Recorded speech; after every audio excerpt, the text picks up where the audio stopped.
What liberating truths are revealed when we love our brethren genuinely?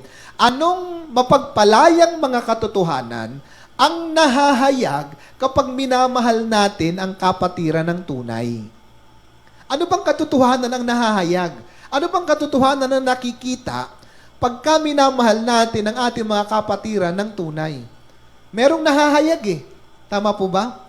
Merong nabubunyag, merong nakikita, merong pagpapatunay kung minamahal natin ang ating mga kapatiran. So ito'y 6, pero bibigyan ko lang kayo ngayon ng 3 kasi masyadong mahaba.